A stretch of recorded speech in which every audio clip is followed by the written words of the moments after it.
Well, B0Z is officially gone, b0z.com, and it has been replaced with cinematiccritic.com. The website is up and fully functional. But again, you didn't come here to hear me talk about that. You came to hear me talk about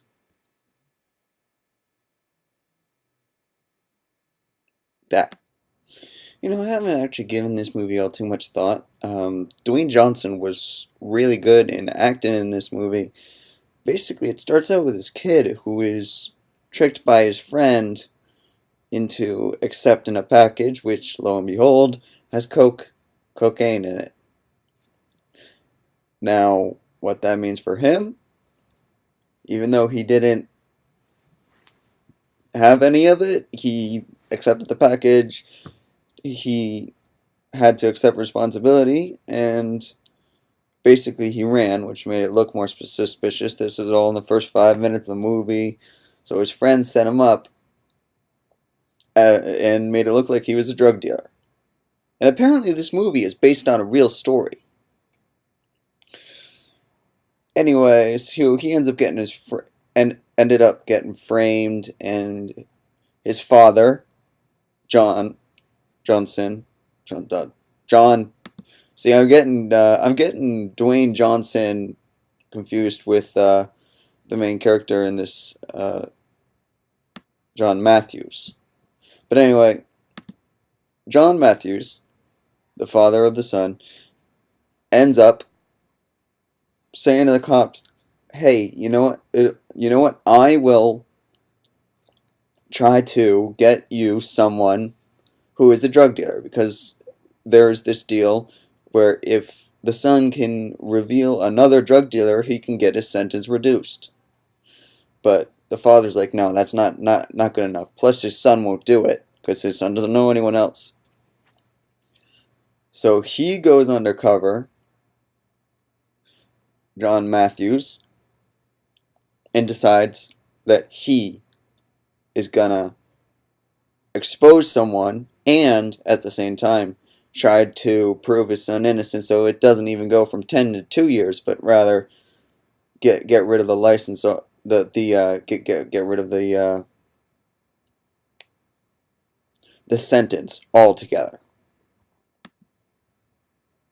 Basically, in this movie, John runs a truck company, shipping company. He has several trucks. He just got 2 new ones, all nice and shiny and beautiful.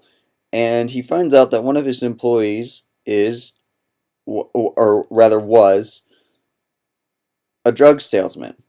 And he has this drug salesman introduce him to a still active drug salesman, both of who has 2 strikes on him. And apparently, you got 3 strikes, it's jail for good. And his worker that introduces him, he has 2 strikes already. So he wants to clean up his life. He's turned it around, and he does not going to get that 3rd strike. And he's all scared because now John wants him to basically put that 3rd strike on the line, and he could possibly go to jail. Now, John Berthol and Michael Kenneth Williams also did some good acting in this movie. The guy that I mentioned who used to be a drug dealer but isn't anymore, his name's Daniel James, and the guy who's still a drug dealer is Malik. And he ends up pretty much saying to John, "Yeah, I can, if you make this first run for me, we'll see how you do." And after that, he makes another run, a bigger run, and lo and behold, they find out that this guy, he's not legitimate. He's working. They're trying to expose us, and that's of course later in the movie. And now I can't really give away too much more without going into spoilers. But I don't really want to spoil this movie. It's actually not that easy to spoil this movie, because you may have already known the story. It's really, I can't even really say predictable, because the story, it can only go one way. Now, obviously, in this film, they're going to add a bunch of action that might not have necessarily been there. They're going to add conflict that might not necessarily been there. I can vouch for that with a movie like that, like Argo. In Argo, they added an area where the guys ended up getting pulled over at the end of the movie, which I saw a documentary just last night, and that did not happen. They were just putting some suspense, some conflict in there. So who knows how much conflict was really added without doing some research? Am I going to go research it? Probably not, just because all I'm reviewing is the movie itself. It's a good movie, but all things considered, I can't say it was great. Honestly, I haven't even thought about a number to give this one. I seem to be favoring the sevens a lot lately, but if I recall correctly, I was going to give this one an 8. Yeah, well, I'll call it an 8. I figured I should say a couple more things, one of which is about the son. The son in this movie, it may sound like he's not that good a person, but it's not like in Die Hard 5. He really is framed, and they show this at the beginning, no spoiler. What I will leave out, as not a spoiler, is I won't say how it ends exactly.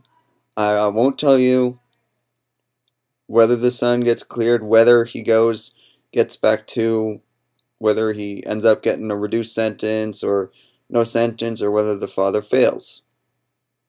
But if you heard the news story, it pretty much keeps to that. As I said, I didn't do research, but it says based on a true story, so they at least can't modify too much of it, other than adding in action sequences, surely adding conflict, because it's got to be a good movie. And it is a good movie, so, as I said, 8 out of 11. The father-son relationship in this movie is actually not focused on too much. That would be the only the only major criticism I would have. They missed something there. The relationship between John and the ex-drug dealer, though, that was very good because they become not only work buddies, but they develop a friendship. And so, overall, just a good movie. Definitely worth seeing. Something I'll buy. Probably not, because, like I said before, I'm not into these movies too much. I go see them once, and that's it for me. So, what movies are coming up that I'm going to be going to see? Just to end this video. Upcoming movies. Burst Wonderstone, Now You See Me, The Call. I'm actually looking very forward to The Call. I'm into movies like that.